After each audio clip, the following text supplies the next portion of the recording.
শুভ সকাল। কি অবস্থা সবার, কেমন আছেন সবাই? আশা করি সবাই ভালো আছেন, সুস্থ আছেন। আবারও আরেকটা নতুন ভিডিওতে আমি রূপা আছি আপনাদের সাথে রাঙ্গুনেমুর চ্যানেল থেকে। আরো একটা নতুন ভিডিওতে সবাইকে অনেক স্বাগত, অনেক অনেক ভালোবাসা। গত ভিডিওটাও পিঠা বানানো দিয়ে শুরু করছিলাম, আজকের ভিডিওটাও তাই। আমি জানি আপনাদের অনেক বেশি বিরক্ত লাগবে, অনেক দিন পিঠা বানাইছি তো। আর আরো একটা জিনিস কি জানেন, কেন জানি সবকিছুই স্মৃতি করে রাখতে অনেক বেশি ভালো লাগে, ইচ্ছে করে। তবুও ইদানিং লাইট ক্যামেরা অ্যাকশন, এটা থেকে মন এত বেশি উঠে গেছে। লাইট ক্যামেরা অ্যাকশন বলছি কারণ ক্যামেরা অনও করতে হয় আমাকে, লাইটও চালাতে হয় আমাকে, এবং স্টার্টও করতে হয় আমাকে। এই একটু ফান করলাম, মজা করতে ভালো লাগে। আর মজা করলে নিজের মনেও একটু আনন্দ উপলব্ধি করা যায়, আনন্দের খোরাক হয় আর কি। পিঠা তো এবার সব পিঠাই এত বেশি ভালো হয়েছে, শুধুমাত্র পাটিসাপটা পিঠাটাই আমার মন মতো হয় নাই। আর বিশেষ করে চিতই পিঠা এবার এত বেশি ভালো হয়েছে যা বলার মতো না। আমি নিজেই এই পিঠা বানানোর প্রেমে পড়ে গেছি। এর আগে কোনো দিনও আমার হাতে চিতই পিঠা একদমই ভালো হতো না।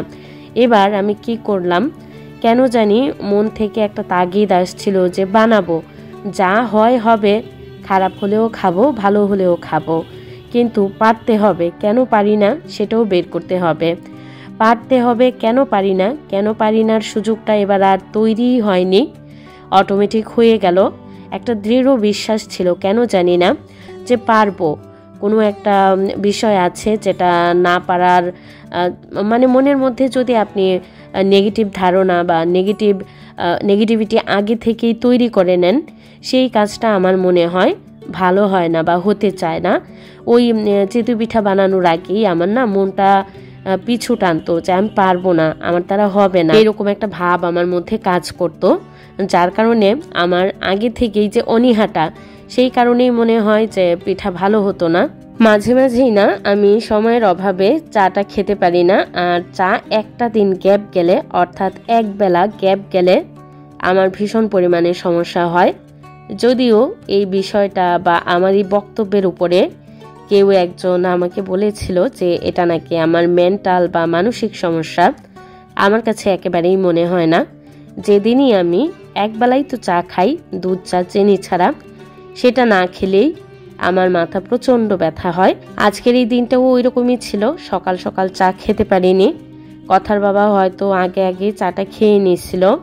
আমার ভিডিওগুলো না মোটামুটি একটু 5-7 দিন আগের হয়তো, যার কারণে আর ইদানিং আমার ভিডিওগুলো গ্যাপ পড়ে যাচ্ছে, যার কারণে আমি কখন কি করছিলাম আমার অত বেশি ভালো করে মনেও নাই।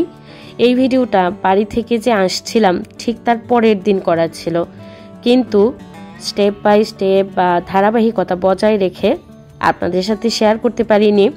এটা বলতে কিন্তু আমার কোনো কৃপণতা বা কোনো ধরনের আছে না যে একটা অস্বস্তি, সেটা কাজ করে না। কারণ আমি তো কোনো কিছু চাপিয়ে যাচ্ছি না, লুকাচ্ছি না, তো সত্য কথাটা বলতে তো কোনো সমস্যা নাই। আমার এই প্রবলেমটা হয়, আমি আপনাদের কাছে অনেকবারই স্বীকার করেছি যে আমার ধারাবাহিকভাবে যে ভিডিওটা আগের করা, সেটা হয়তো কখনো কখনো আপনাদের সাথে শেয়ার করতে পারি না। আগেরটা পরে, পরেরটা আগে, মাঝখানেরটা আগে, এরকমটা হয়ে যায়। তো সেটা বলতে কিন্তু আমি কৃপণতা বা কার্পণ্য করিনি কিংবা লুকোছুপি করিনি। আর বাড়ি থেকে আসার সময় প্রতিবারই কিছু না কিছু আনা হয়। আমাদের নিজেদের অল্প একটু জমি জমা আছে, সেখানে আত্মীয়দের মধ্যেই একটু চাষাবাদ করে। আর আমি যখন বাড়িতে যাই নিজেদের খাওয়ার জন্য কিছু দেয়, আসার সময় বাসাতে নিয়ে আসার জন্য অল্প কিছু, যখন যেটা থাকে সিজনাল, সেগুলা দিয়ে দেয়। আমি যে বসে বসে কুটছি, এটা মিষ্টি কুমড়া বা চাল কুমড়ার শাক হবে, মিষ্টি কুমড়াই হবে, এখন তো চাল কুমড়ার সিজন না। আর আরো কিছু জিনিস ছিল যেটা এই মুহূর্তে আমার মনে পড়ছে না।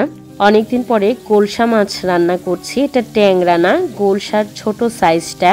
আমি নিজেই রান্না করব আমার শাশুড়ি মায়ের মতো করে, বেশ অনেকটা বেশি পরিমাণে ফালি করে কাঁচামরিচ দিয়ে আর কাঁচা পাকা টমেটো দিয়ে রান্না করব।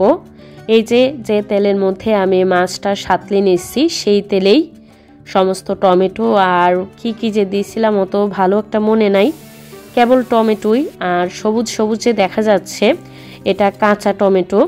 এই তরকারিটা খেতে আমার কাছে অসম্ভব ভালো লাগে। ওই যে মাছ ভাজার পর তেলটা ছিল, ওই তেলের মধ্যেই আমি জিরা আর তেজপাতা ফোড়ন দিয়ে তরকারিটা রান্না করব, আর আলাদা করে ফোড়ন দেব না। মাছগুলো যে ভেজে রাখছিলাম সেগুলো দিয়ে দিলাম এবং রেগুলার মশলাই দিলাম, অন্য কিছু না। মাছের তরকারিটা চুলাতে বসানো আছে। আমি ওই বরাবর মাছের তরকারিটা রান্না করতে করতে আমার যে এঁটো বাসন বা ময়লা বাসনপত্রগুলা সেগুলো ধুয়ে ফেলি। তাতে করে দুইটা কাজ একসাথে হয় এবং তরকারি না অল্প আছে চুলাতে থাকলে সেই তরকারির স্বাদ একটু অন্যরকম হয়, একদম আলাদা হয়। একদিন রান্না করে দেখতে পারেন। জানি না ভিডিওটা এই পর্যন্ত কে কে দেখছেন বা কেউ দেখছেন কিনা। যদি দেখে থাকেন এখন পর্যন্ত আর ভিডিওর কোনো অংশ একটু ভালো লেগে যায়, প্লিজ একটা লাইক দিতে ভুলবেন না। আরো নতুন নতুন ভিডিও দেখতে চ্যানেল সাবস্ক্রাইব করে রাখতে পারেন। সাবস্ক্রাইব করার পর নোটিফিকেশন বেল অবশ্যই অল অপশনে ক্লিক করে দেবেন, তাতে করে আমি ভিডিও দিলে আপনাদের মোবাইলে সাথে সাথে নোটিফিকেশন পৌঁছে যাবে। এই তো মোটামুটি ধোয়া পাকলার কাজগুলা কমপ্লিট হয়ে গেল।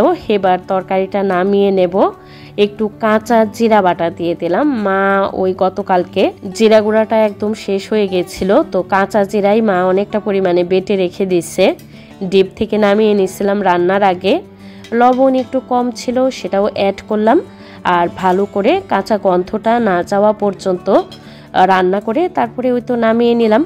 তরকারির কালারটা অনেক বেশি জোস হয়েছে আর খেতেও অনেক বেশি দারুণ ছিল।